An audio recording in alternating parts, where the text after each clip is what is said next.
හරි. අද අපි කතා කරන්නේ 2024 A level accounting paperේ හවුල් ව්‍යාපාර ගානේ ඊළඟ ගැලපිල්ල. පස්වෙනි ගැලපිල්ල. එහෙනම් අපි යමු ගානට. හරි. අද අපිට කතා කරන්න තියෙන්නේ පස්වෙනි ගැලපිල්ල. ඒක පොඩ්ඩක් ලීසි ගැලපිල්ල. අපි යමු ගැලපිල්ලට. පස්වෙනි එක තියෙනවා. මෙන්න මෙතන ලාල් විසින් ලබා දී තිබූ ණය මුදල. කියන්නේ ලාල් ලෝන් එකක් දීලා මුදල මත ප්‍රවර්තන වර්ෂය සඳහා මේ අවුරුද්දට පොලිය ගෙවා හෝ ගිණුම්ගත කර හෝ නොමැත. පොලිය ගෙවලත් නැහැ, ගිණුම්ගත කරලත් නැහැ. එතකොට ගෙවලද? පොලිය ගෙවලා නැහැනේ. එහෙනම් මුළු පොලිය අපි දාමු. හරිනේ. පොලිය ගෙවා හෝ ගිණුම්ගත කරව නොමැත. ගෙවලත් නැහැ, ගිණුම් තියලත් නැහැ. ගෙව්වා කියලා ලියන්නේ නැහැ. ගෙවා නැහැනේ. තේරෙන්නේ? ගෙවලා නැහැ. ගෙව්වා කියලා ලියන්නේ නැහැ. මුළු පොලිය ලියන්න ඕන. හරි. එතකොට මුළු පොලිය අපි බලමු. එතකොට පොලිය අපි හොයන්නේ උද? එතකොට කීයද බලන්න පොලිය? දැන් ලාල් විසින් සපයා තිබූ ණය. කීයද බලන්න? ලාල් සපයා තියෙන ණය මේ තියෙන්නේ. ණය ලාල් කීයක් තියනවද? 1000ක් තියෙනවා. හරිනේ. පොලිය ප්‍රතිශතයක් දීලා නැහැනේ. බලමු අපි මෙන්න මෙතන.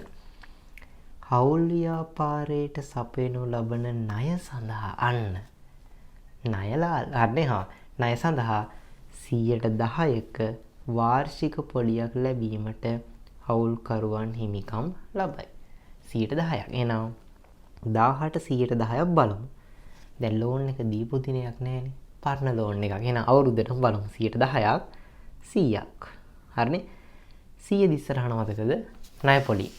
ණය පොලි දිස්සරහන ණය පොලි වියදම හර. ණය පොලි වියදම් හර. කීයද? 100ක්. බැර වෙන්නේ ජංගම ලාල්. ජංගම ගිණුම ලාල්. ජංගම ලාල් බැර වෙනවා 100ක්. ඔච්චරයි. මේ තමයි මුළු එක. ගෙව් එක නෙමෙයි. හරි. ණය පොලි වියදම දාමු මූල්‍ය වියදම් වලට. මෙතන මූල්‍ය වියදම් තියනවද බලන්න. පරිපාලන බෙදහැරීම වෙනත්. මූල්‍ය නැහැ. හරිනේ. එහෙනම් මූල්‍ය වියදම් සෙට් කරමු. මෙතන වියදම් වලට යන් අපි මෙතන ණය පොලි වියදම තමයි දාන්නේ. එහෙනම් මූල්‍ය පිරිවැය යටතේ 100ක් දාමු. හරිනේ. පොලි වියදම හර බැර වෙන්නේ ජංගම ලාල්. එහෙනම් ජංගම ගිණුම බැර කරමු. ණය පොලි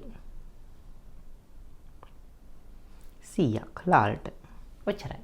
ලාල්ගේ ජංගම ගිණුම බැර ණය පොලි වියදම හර. ඔච්චරයි. හරිනේ. එහෙනම් මේකට අදාළව ඊට පස්සේ අපිට කතා කරන්න තියෙන චුට්ටක් වෙනස් ගැලපිල්ලක් 6 වෙනි ගැලපිල්ල. එහෙනම් 6 වෙනි ගැලපිල්ල අපි කතා කරමු ඊළඟ වීඩියෝ එකේ.